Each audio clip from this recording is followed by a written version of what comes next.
Thank you, and thanks to Hope Ireland. I've been around long enough that I remember Kevin Fitzpatrick having many a discussion with him, and enjoyable discussions.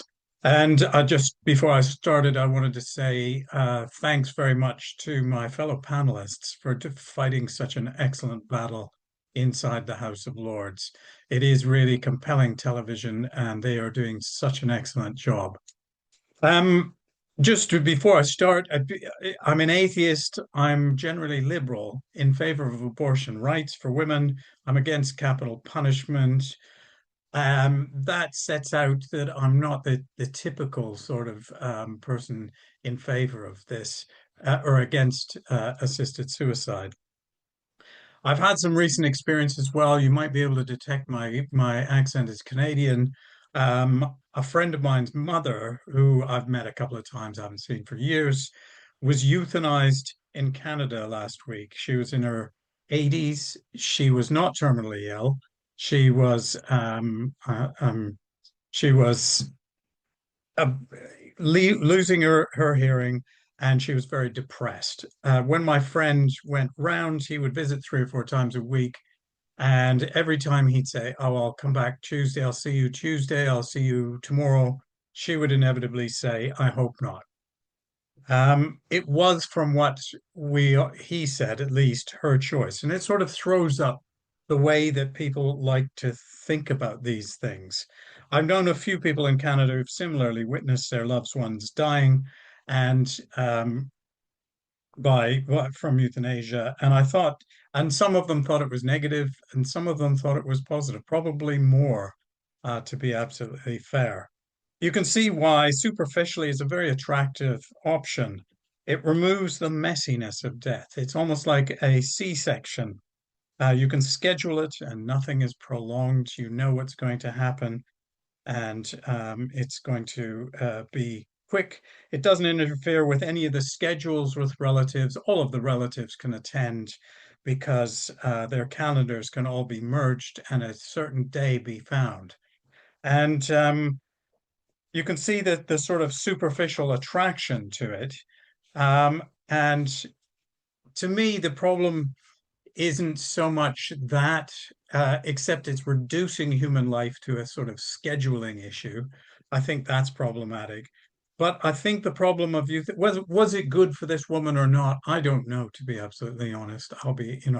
I'm opposed to assisted suicide. I don't know whether this was actually something that she really wanted. But for me, the problem of euthanasia and assisted suicide is at the bedside, not in the deathbed.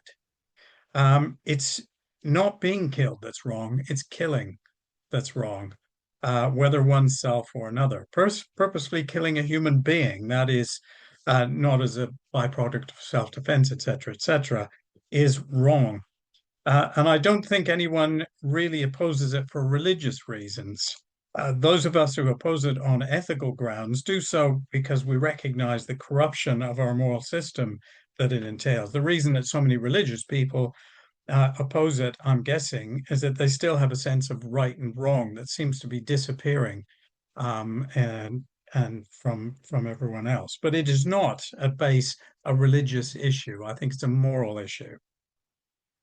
It's based on what I think of as a delusional and dystopic worldview that has existed not just in our times, but in times previously as well.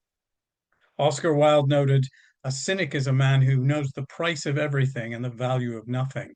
And I think that's very much the case with euthanasia and assisted suicide. They're part of a dystopic and false vision of society, as if we can exercise consumer choice over such basic human issues of life and death. There are areas of life that the market should avoid. Few would think designer babies are available available to those who can pay would be a good thing. Yet here we are proposing designer deaths to destroy inconvenient and unwanted lives. It rests on falsehood, and I think one of the first ones that we come across all the time is the issue between assisted dying and assisted suicide. This is not just a semantic issue. Dying is not the same as killing. Killing interrupts the dying process. It disturbs us precisely because it deviates from the natural order of things and punishes an innocent person. Even if the killer and victim are one and the same, as in suicide, we regard it as a bad act. We owe people protection from harm, even occasionally from themselves. So it offends pro-assisted suicide people to call it killing, and they go to ridiculous lengths to deny it. If one poisons oneself to death with the intention of ending one's life, that is a suicide. It's no different than hanging yourself or shooting yourself in the head for the same purpose. It isn't about the amount of time someone has left. That doesn't matter. It's equally wicked to kill an 87-year-old who doesn't value his life as it is to kill a 24-year-old with her whole life in front of her. And so this is with suicide. Every suicide is something that should be prevented. We try to stop all those who are teetering on the bridge. The second mistruth is about autonomy. If it was about autonomy, we would have to honor all suicidal wishes. In truth, no one does. Nobody on the other side of this question than I am, those who are pro-assisted suicide, actually says that everybody should have the right to die. Even the inventor of the Sarco death card, which you might have seen in the news, only believes in it for the over 50s. There are always restrictions. There are always two sides of a group of people who we say suicide is fine for you, and a group of people who we say we will strenuously try and prevent your suicides. The second, the other ostensible reasons also should be discussed. Compassion is a motivator, but as Tani has just said, it's misplaced compassion.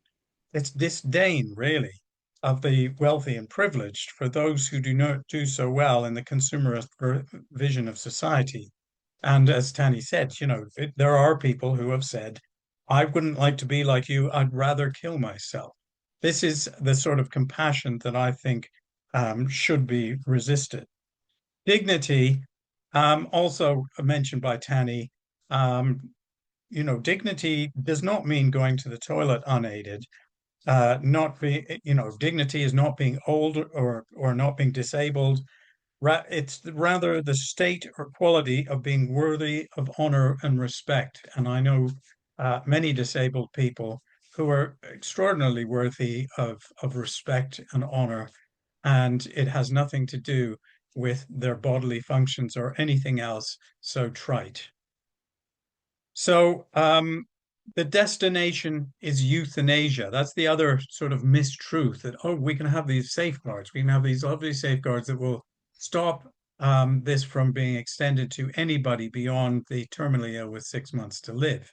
The destination is euthanasia. Euthanasia has been adopted in every country outside of Switzerland and the United States who has legalized any form of assisted suicide. Canada's typical, where in 2016 you had euthanasia, is euthanasia as being legalized for those with reasonably foreseeable deaths, as they say. And they removed that stipulation in 2020 to include de facto all disabled people. And in 2027, they will extend it to people with mental illness. And it all makes sense. It all, folds out basically because there's a demand, and this demand increases, and it can go to court or anything else like that. So all of euthanasia, I do have a section on the history, but I'm not going to read that to you because it's just too long. And in the interest of brevity, I used to bore my students with it, but I won't do that to you because I'm kind. But I'll just suffice it to say, what is different about assisted suicide 100 years ago is the drivers. The drivers in the past were to get rid of life unworthy of life. That's still a driver, but it's done in entirely individual terms, where people want to clean up their life, to schedule their own death, to get rid of the terrible parts of it. And I think that's what it's all about. It used to be in the past about getting rid of other people who are problematic, and it's now used to get rid of the messy parts of one's own life, and the inconvenient parts of that life. So I still have no idea whether my mother my friend's mother is better off, and I never will. That's the nature of the thing. But individual choices, this is not really about individual choices, but a profound change to our moral landscape in the purpose of medicine and in the respect we all human beings, whatever their conditions. Thank you very much.